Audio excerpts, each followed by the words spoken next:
420யா? அப்போ நீங்கள் இல்லையா? பொண்டாட்டி பிள்ளைங்க நல்லா இருக்குன்னு நீங்கள் கடல் தாண்டி இப்போ உங்களுக்காக கஷ்டப்படுறாரு சிவராமன் சார். அவருக்கு நீங்கள் செய்கிற துரோகத்துக்கு பேர் ஃப்ராடுத்தனம் இல்லையா? அந்த ஃப்ராடுத்தனம் 420 செக்ஷனில் வராதா? ஏய் ரொம்ப பேசாத. உனக்கு 5 lakhs தானடா வேணும்? சின்னதாக ஒரு வீடு லீஸ் கிடைக்க அதுக்கு அது போதும் மேடம். அதுக்கு மேலே ஆசைப்படணும்னா பேராசைக்காரனா?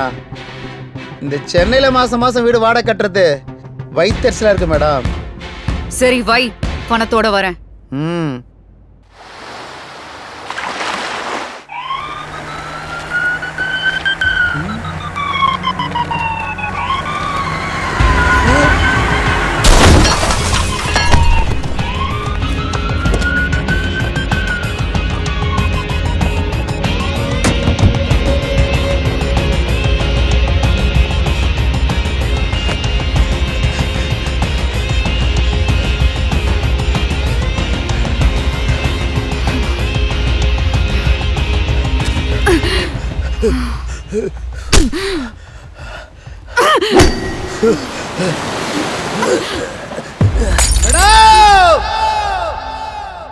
நிறுத்துங்க. ரொம்ப திங்க் பண்றீங்க மேடம். இந்த சீன் எல்லாம் நம்ம ஸ்கிரிப்ட்ல இல்ல மேடம். நம்ம ஸ்கிரிப்டுக்கு தேவை இன்னும் ஒரே ஒரு சீன் தான். அந்த சீன் என்னன்னா, நீங்க வந்து பணத்தை தரீங்க, நான் உங்ககிட்ட போனை தர்றேன். அதை தவிர வேற சீன் யோசிச்சுங்க, அப்புறம் நீங்க சீன் ஆயிடுங்க. ஓகே ஓகேவான்னு கேட்டேன். ஓகே. சும்மா சொல்லக்கூடாது மேடம்.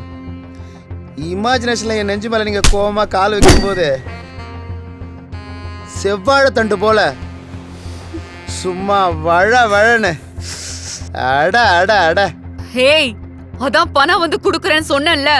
இதுக்கு மேல ஒரு வார்த்தை பேசுனா அவ்வளவுதான். ஓ சாரி மேடம். அந்த செவ்வாழை தண்டு காலு உங்க ஹஸ்பண்ட் சிவராமன் சாருக்கு சொந்தமானது மேடம். தப்பு தப்பு தப்பு தப்பு. ராஜு சாருக்கு சொந்தமான உங்க காலை நான் வர்ணிச்சது ரொம்ப ரொம்ப தப்பு மேடம். டேய், அதான் தப்புன்னு சொல்லிட்டேனே மேடம். சாரியும் கேட்டனே. அப்புறம் பணத்தோட வருவீங்கல்ல, அதெல்லாம் வருவீங்க. நான் வெயிட் பண்றேன் மேடம். அதுக்காக ரொம்ப நேரம் வெயிட் பண்ண வச்சிடாதீங்க மேடம்.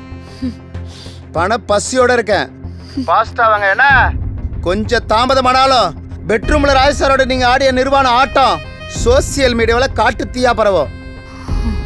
அதுக்கப்புறம் நான் பொறுப்பு இல்லை, பார்த்துக்குங்க.